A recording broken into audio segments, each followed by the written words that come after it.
My name is Dave Schaub. I help college students take their next steps in their college career and beyond. And if it's okay with you guys, I'm going to take it to another level the next 10 minutes. I mean, you guys are having a great time, a lot of energy in the room here. But no matter whether I'm speaking to college students or eating a buffet at Golden Corral or speaking, I want to empty the tank and always give it everything I got. So it's okay with you guys. I'm going to take it to another level the next 10 minutes. Is that cool with you guys? Yes. I mean, is that cool with you guys? Yes. I'm talking about, baby. If you've never got your ass kicked by a talk, get ready. You'll be leaving here limping and bruised, okay?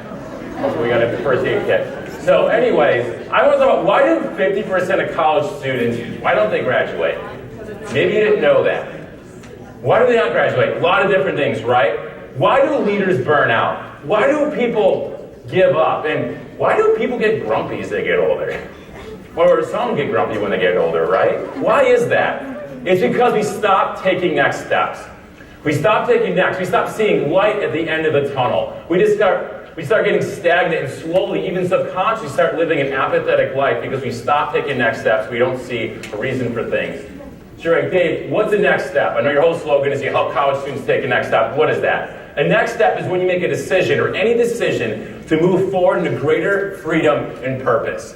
The reason I get so vast, if you will, or general, is because everyone has a next step they need to take. And my goal before you leave here is to take a next step, even if it's really, really small here today. Some of you guys are in my ed session earlier, take a next step, and I've been loving them, but for those who haven't, we're really going to dive into that. So, why do we take next steps? There's two reasons why, in general, why we take next steps. The first one is, we take next steps so we can bring ourselves into greater freedom and purpose.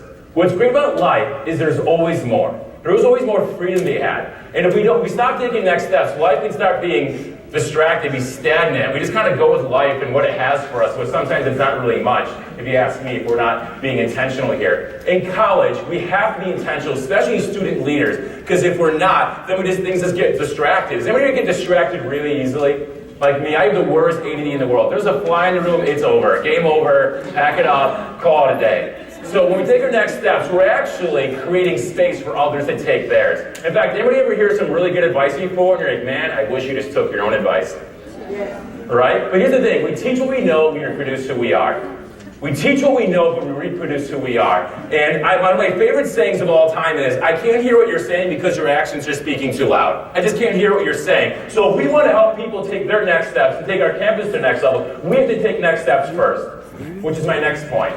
We have to take next steps so others can take theirs and create space for that. But what's really great is when we take next steps, we're actually bringing ourselves into greater freedom. It's like when we take next steps, we're actually finding out more of who we are, what we're created to do, and then we're doing that. So like if I take one little next step, like, you know what, Dave, I really just want to be healthier. Okay, cool. Well, if your next step is just to go to the gym today, even though you've never done it before, and then you take a next step and you're like, wow, that feels good. You know what? I'm going to eat healthier because I want to go to the gym and then eat crappy afterwards. Then it's like, wow, I have more energy. I'm going to start doing that hobby I've been wanting to do now. And you take a next step and that creates another door and opens up another avenue, and you look behind, you're like, what the heck happened? It started with one little tiny next step. So it brings ourselves to greater freedom, it opens more doors, and it gets everyone engaged so that everybody's around you.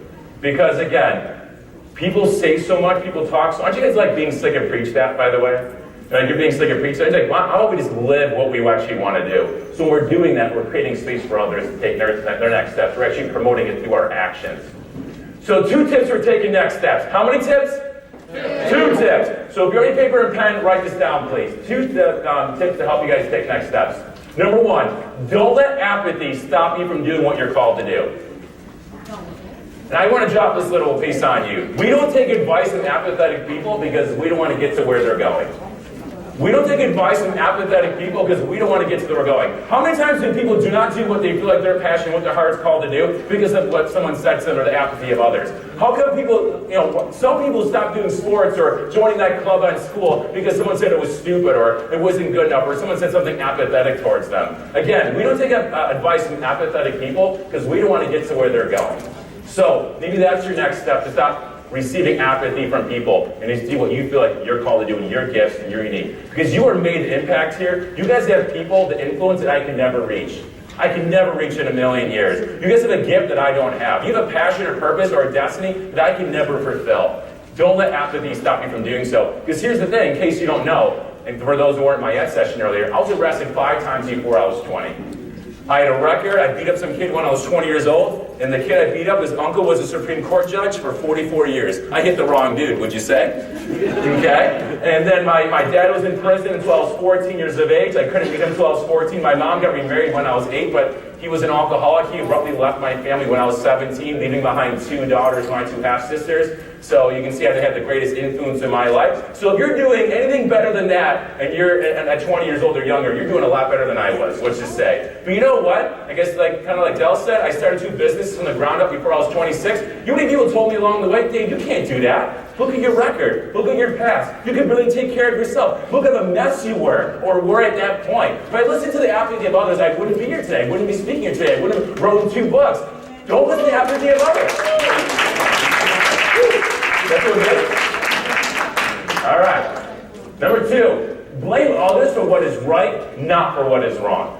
We're very good at blaming others, but you know what? I'm not telling you to blame elegantly, blame respectfully, blame from the level of your soul. My dad, okay, he's like a no-filter guy. Is anybody like a no-filter friend? Like they just say whatever's on their mind. They're about to say something, you're like, no, not today, Jeremy, you're right. My dad's that way. My dad always treated people as objects, what they can do for them. He always was always complaining about what they're doing wrong, not what they're doing right. But you know what? I can blame my dad for teaching me how to speak up, or I can blame him for always doing the wrong thing or saying the wrong thing. But now, I can blame them for giving me the courage to speak up about what is right, what people are doing right, encouraging them versus what they're doing wrong. I can blame my dad for not being a great dad because he was in prison and never was a great dad. Or I can blame him for now giving me the courage that when I become a dad, when I get married, I'm going to be a great husband, I'm going to be a great father, and I know what I'm not going to do is not going to be the actions that he did. We're going to blame people for what's right, not for what's wrong.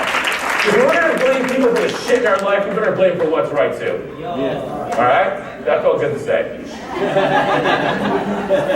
So what's your next step? Can I actually have a couple of helpers really quick? Like 3, 4 people to stand up really quick. Come over here. Can you pass them out? If you already got one of these, please do not take one. I don't have that many left. You're awesome. Thank you. Get the back, get the middle, get the front, get the sides. Get the sound check, people. So put your paper down, put your programs down, your bags, small babies. You get the idea? Put them down. And I want to say, what is your next step? What is your next step that you can take today? Not tomorrow, not later, not next week. What is your next step? And I want you to write it down and bring it to my booth. And don't put your name on it and put it on your booth in there. So I read them all down. I don't have any pen or paper, I apologize. We're doing a lot in 10 minutes, aren't we? Okay? So I want you to write down your next step and bring it to my booth. We're going to celebrate you taking it. Because too many times we celebrate what people are doing wrong. We're going to celebrate what you're doing today. Because I don't care what you've done in your past and what, it doesn't matter. You can take next step today. Don't focus on your missteps, focus on your next steps. Hey guys, quiet for 1 minute here. Can you do it with me? You guys are awesome. So, how can you use me? Thank you so much. How can you use me? I do leadership, which I taught for 5 years in Buffalo, New York. I no longer do that. I wanted to expand outside my realm. And I did press orientations. I've been brought in for a lot of healthy relationships lately. I've been a keynote speaker. I was actually voted the Western York Keynote Speaker of the Year in Western York earlier this year, which was pretty cool. So God is good. If He can use me, man, He can use you. That's all I got to say. If there's hope for me, there's definitely a lot of hope for you. So anyways. Anybody like free stuff? Are you like free stuff? Okay, I'm going to give you a free 5-day challenge. If you can text the word challenge, make sure you spell it right, because people spell it wrong all the time, okay? It's kind of funny watching it. So if you text the word challenge to 716-941-4999, it's a free thing. It does not cost you anything. I already paid for it, by the way. It's absolutely free. It goes to your phone, and it gives you a 2-3 minute video every single day of helping you encourage you to take your next step. And what's cool is not only that you watch a video, it goes right to your phone, it actually asks you a question, you can answer it, and you can see other people's answer in this specific group. You can see their answers. And if you don't want to see it, you want to be private, you can click private so they don't see it. But what's cool is I'll see that, and I can encourage you and take this journey with you. It does not end here. The next 5 days, it's right here. And if you like podcasting, I podcast. All the information is there. It's absolutely free. Please take advantage of it. Can I move to the next slide? Everybody got that? Okay. And if you don't get this, you can get it at my booth too. My booth 37 from UGAR Productions. He's the man. So, if you love social media, here I am. You might get this a little later. I apologize. So I just want to have a kitchen table conversation with you real quick. Is that all right with you? You guys ever like remember the parents say, hey, Jimmy, we're gonna come to the kitchen table and talk. You're like, oh shit, right? Right? You're like, oh, I'm in trouble. No, this is a good one though. This is a good one. And I just want to sit down real quick. Actually grab that chair real quick. Good man. Appreciate you. I'm gonna get on your level, because I'm 6'7", okay? So anyways, you know, here's the thing. You didn't have to be here. You didn't have to come to this conference. You could have skipped and said, I'm going to go to the bathroom and not come back. You didn't have to be this purposeful program. But you know what the point is? You chose to be here. You chose to invest in your school and what you're doing. And I just want to really encourage you right where you are. You don't have to do anything. You get to do significant things because you are significant. You get to work from victory, not for victory. And whether you take a next step or not, I think you're enough right where you are. And I think you guys are great. And I just want to encourage you guys. We can clap for that. We can get excited sometimes. Here's the thing, I don't want anything from you, I just want everything for you. So, that's good, huh? You like that? Alright guys, but I think my time's up here. I do gotta go. But I'm Dave Schaub, I'm at booth 37. I help college students take their next step. See ya.